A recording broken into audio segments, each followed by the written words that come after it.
بسم اللہ الرحمن الرحیم۔ آج کی اس نشست میں ہم مختصر سماعت کریں گے حضرت خواجہ پیر محمد نور الحق نوری چشتی رحمۃ اللہ علیہ کا حالات زندگی، آپ کے 18واں سالانہ عرس مبارک کے موقع پہ۔ حضرت خواجہ پیر محمد نور الحق نوری چشتی رحمۃ اللہ علیہ یقیناً ایک ہمہ جہت شخصیت تھی اور انتہائی پر نور شخصیت، نورانی چہرہ اور انتہائی باوقار شخصیت اور انتہائی ملنسار شخصیت اور عشق رسول اللہ تعالیٰ جل شانہ نے ایک وسیع آپ کو عطا فرمایا ہوا تھا۔ کسی شخص سے بھی بے ادبی کی بدبو آتی یا گستاخی کی مہک آتی تو اس کو اپنے قریب بھٹکنے بھی نہ دیتے، اور یہ آپ کا عشق رسول کا انداز ہے کہ جو بھی خوبصورت اور پیارے انداز میں عشق رسول میں ناشریف پڑھتا آپ ثنا خوانوں سے محبت کرتے، اور جو کوئی عشق رسول ممبر رسول پہ بیٹھ کے بیان کرتا ہے آپ ان علماء سے محبت کرتے۔ یہی آپ کی علماء کے ساتھ محبت کا ثبوت ہے کہ آپ کے وقت میں جید علماء، مشائخ، بزرگ آپ کے پاس خانقاہ نوری پہ حاضری دیا کرتے، اور وہ لوگ آپ سے دعا لیتے، فیض لیتے، آپ ان کے خطابات آستانہ نوری پہ کروایا کرتے۔ خطابات کے بعد آپ ان کے لیے بہترین لنگر کا اہتمام کرتے اور ان کے لیے خدمت کا بھی وسیع اہتمام فرماتے۔ اسی سلسلے میں بالخصوص آستانہ عالیہ سمندری سے حضرت مولانا علامہ عبدالرشید قادری رضوی رحمۃ اللہ علیہ، آپ اپنی پوری زندگی میں ہر سال اور کبھی کبھی تو مہینے کے بعد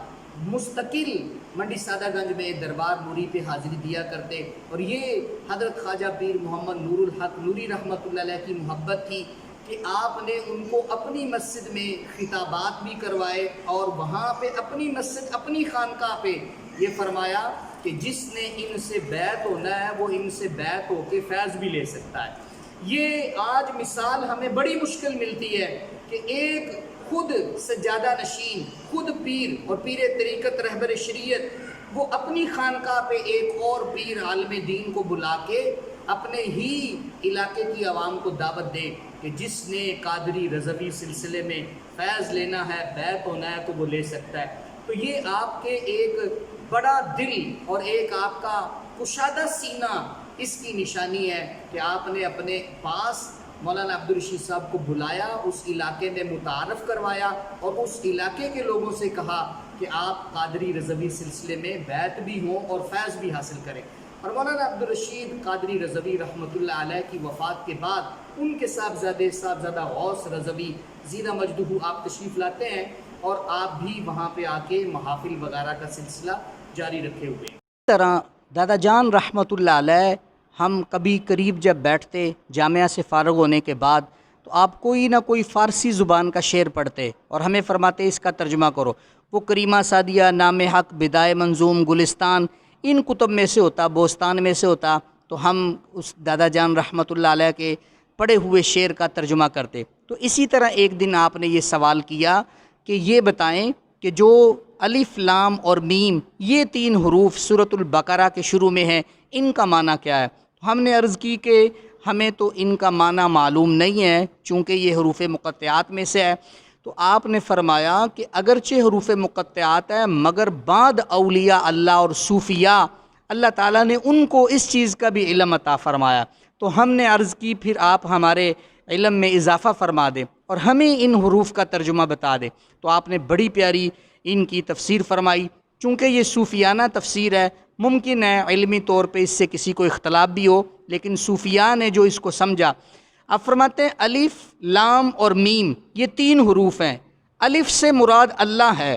اور لام سے مراد لا نفی کا ہے کہ اس کا معنی نہیں، اور میم سے مراد محمد ہے۔ یعنی آپ فرماتے ہیں اللہ اور محمد کے درمیان فرق نہیں ہے، اللہ اور محمد غیر نہیں ہے، اللہ اور محمد جدا نہیں ہے۔ الف لام میم کا معنی ہے اللہ اور محمد صلی اللہ علیہ وسلم جدا نہیں ہیں، ملے ہوئے ہیں۔ اور اس کے اوپر آپ سورۃ النساء کی آیت نمبر 150 اور 151 پڑھا کرتے تھے، جس میں رب ذوالجلال نے فرمایا ان الذین یکفرون باللہ ورسلہ ویریدون ان یفرقوا بین اللہ ورسلہ، وہ لوگ جنہوں نے کفر کیا اور وہ لوگ جو چاہتے ہیں اللہ اور اس کے رسول کے درمیان فرق کر دیں۔ تو اللہ تعالیٰ فرماتا ہے آیت نمبر 151 میں النساء اولئک هم الکافرون حقا، یہی لوگ پکے کافر ہیں۔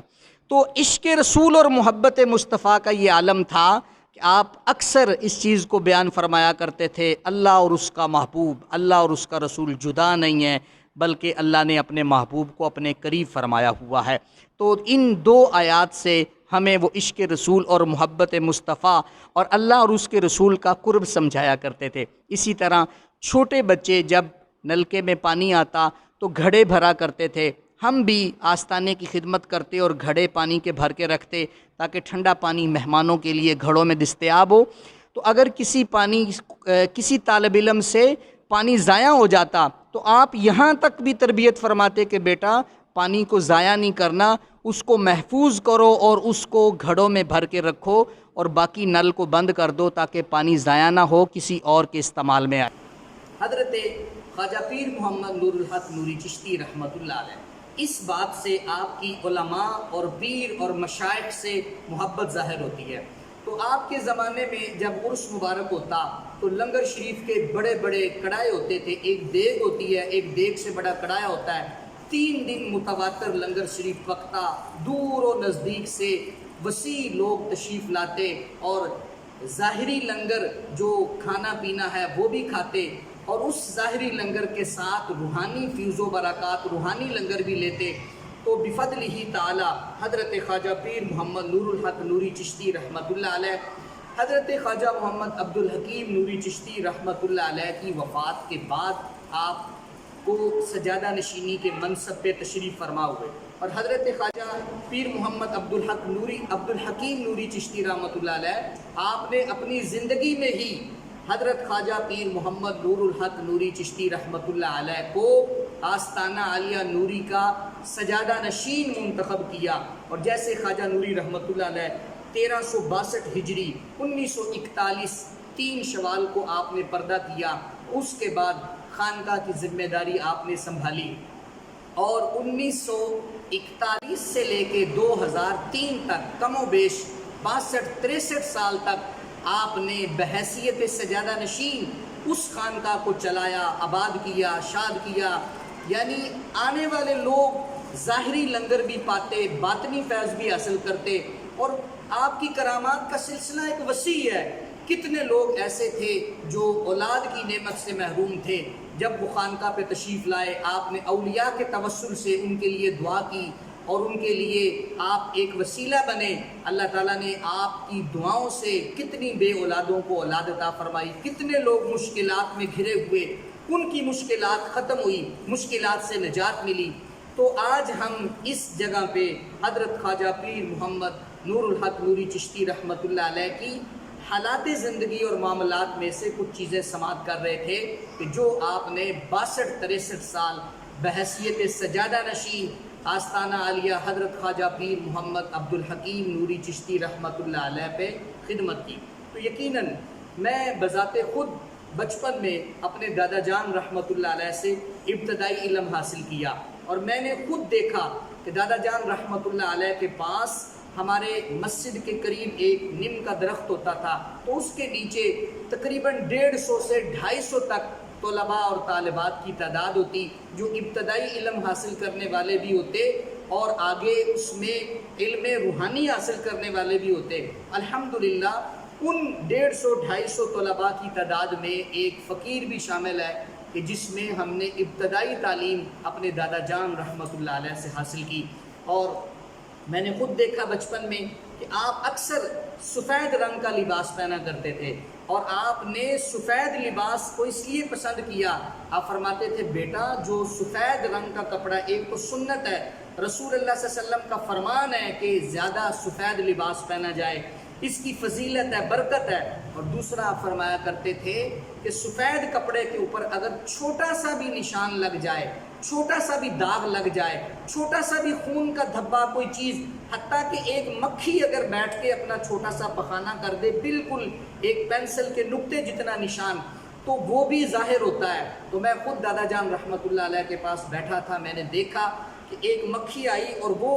کپڑے پہ بیٹھی، اور اس کپڑے پہ جب مکھی بیٹھ کے اٹھ گئی تو ایک چھوٹا سا نشان بنا، تو آپ نے فرمایا بیٹا دیکھو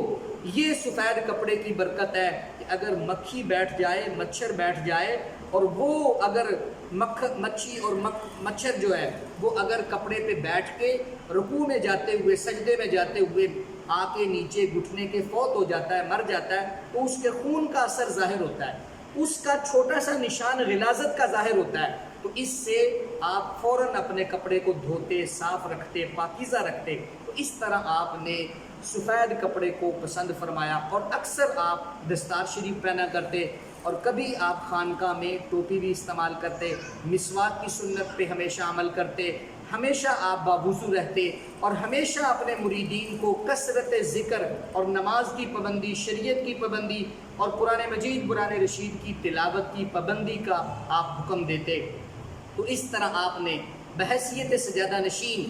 62-63 سال آستانہ عالیہ نوری چشتی منڈی سادہ گنج بہاول نگر پاکستان پہ دین کی شمع کو مزید روشن کر کے آگے پھیلایا، اور روحانیت کو مزید آگے پھیلایا۔ آپ اپنے بڑے بزرگ خواجہ عبدالحکیم نوری چشتی رحمۃ اللہ علیہ، آپ انہی سے مرید ہیں اور انہی سے فیض پایا، اور انہی کے آپ اکبر خلفاء میں سے ہیں، اس لیے اللہ عز و جل نے آپ کو بے شمار نعمتوں سے نوازا تھا، بے شمار برکات۔ اس مختصر نشست میں ہم خواجہ پیر محمد نور الحق نوری چشتی رحمۃ اللہ علیہ دادا جان کی کون کون سی باتیں بتائیں؟ تو آپ کا تقوی ایک بے مثال تھا،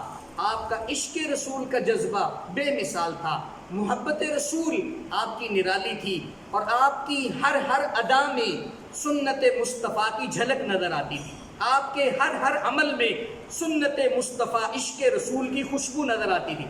آپ کے ہر عمل میں محبت مصطفیٰ نظر آتی تھی، یہاں تک کہ آپ اگر کسی مرید کے گھر میں تشریف لے گئے یا کوئی مرید آپ کی خانقاہ پہ آ گیا تو آپ اس کو بھی سنت، شریعت، عشق مصطفیٰ، محبت مصطفیٰ کا درس دیتے تھے، اور یہ کہا کرتے تھے بیٹا عشق مصطفیٰ، محبت مصطفیٰ یہ وہ عمل ہے جو دنیا میں بھی فائدہ دے گا، قبر میں بھی فائدہ دے گا، حشر میں بھی فائدہ عطا فرمائے گا۔ حضرت خواجہ پیر محمد نور الحق نوری چشتی رحمۃ اللہ علیہ، آپ کا یوم وصال جو ہے وہ آج 28 شوال ہے، اور وہ شوال کے مہینے میں 2003 میں آپ نے 28 شوال کو اس میں پردہ کیا،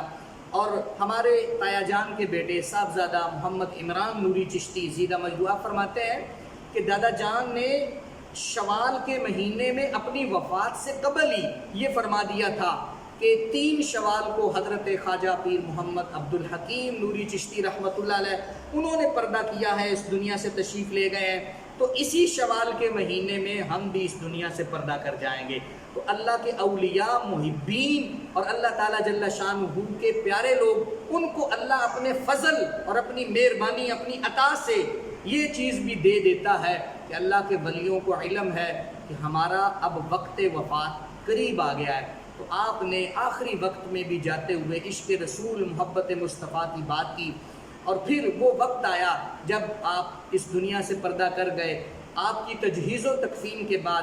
آپ کو جب قبر میں اتارا گیا، اور تیسرے دن قبر جب دوبارہ کھولی گئی ضرورت کے پیش نظر کہ آپ کو دربار شریف کے اندر خواجہ محمد عبدالحکیم نوری چشتی رحمۃ اللہ علیہ کے پہلو میں دائیں طرف دفن کیا جانا تھا، تو جب دربار شریف کے اندر دفن کرنے کے لیے 3 دن کے بعد آپ کی قبر کو کھولا، تو میں فقیر محمد اللہ بیلی بھی اس عمل میں شامل تھا، میری بالکل عقل حیران ہوگی اور حیرت کی انتہا ہو گئی کہ تیسرے روز جب قبر کھولی ہے تو بالکل قبر میں خوشبوئیں آ رہی ہیں اور بالکل قبر تر و تازہ، اور ہم نے چہرے مبارک سے کفن کو ہٹا کے جب زیارت کی تو ایسا محسوس ہوتا تھا جیسے عاشق رسول اللہ کا سویا ہوا ہے، بالکل یہ محسوس نہیں ہوتا تھا کہ یہ کوئی میت ہے یا کوئی فوت شدہ ہے، بالکل تازہ کفن،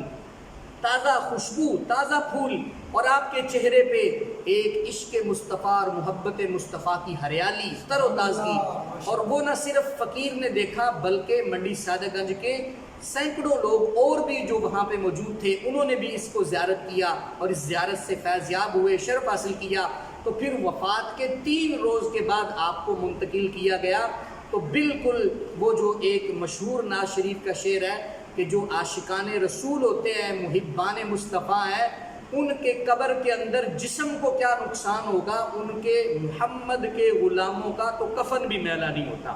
یہ شعر ساری زندگی سنا ہے کہ محمد کے غلاموں کا کفن میلا نہیں ہوتا، لیکن پریکٹیکل اس وقت دیکھا جب حضرت خواجہ پیر محمد نور الحق نوری چشتی رحمۃ اللہ علیہ کو وفات کے 3 روز بعد ان کو اپنی قبر سے نکال کے دوسری جگہ منتقل کیا گیا، تو بالکل کفن بھی تر و تازہ اور چہرہ بھی تر و تازہ۔ تو یہ اللہ کے ولیوں کی ایک خاص اللہ نے جو ان پہ کرم کیا ہے اس کی برکت ہے۔ تو آج اللہ کے فضل سے ان کا 18واں سالانہ عرس مبارک ہے۔ تو کرونا کے صورتحال کی وجہ سے، یہ جو وبا کی صورتحال ہے، اس وجہ سے عرس کا وسیع اہتمام نہیں ہوا، لیکن ہم نے تلاوت، نعت شریف، ختم خواجگان اور اس میں لنگر شریف کا اہتمام کیا ہے۔ اللہ تعالی ہماری حاضری قبول فرمائے، اور اس لمحات میں ہم یہ دعا کرتے ہیں کہ اللہ تعالی خواجہ پیر محمد نور الحق نوری چشتی رحمۃ اللہ علیہ اور خواجہ حضرت محمد عبد الحکیم نوری چشتی رحمۃ اللہ علیہ اور ان کے والد گرامی حضرت خواجہ پیر محمد عبداللہ چشتی نظامی رحمۃ اللہ علیہ، صدقہ خواجگان چشت اہل بہشت، ان کے طفیل اللہ تعالیٰ پوری دنیا سے کرونا کو ختم فرمائے، اور خواجگان چشت، خواجگان نقش بند، پوری دنیا کے اولیاء کے طفیل اللہ ملک پاکستان سے ساری بیماریاں ختم فرمائے، اور ان سب اہلیان پاکستان، اہلیان منڈی سادہ گنج اور پوری دنیا میں تمام عاشقان رسول سے اللہ راضی ہو جائے، اور اللہ تعالیٰ اپنے اولیاء کے طفیل ہم سب کا خاتمہ ایمان پہ فرمائے، ہمیں برکتیں عطا فرمائے۔ وما علیہ الا البلاغ۔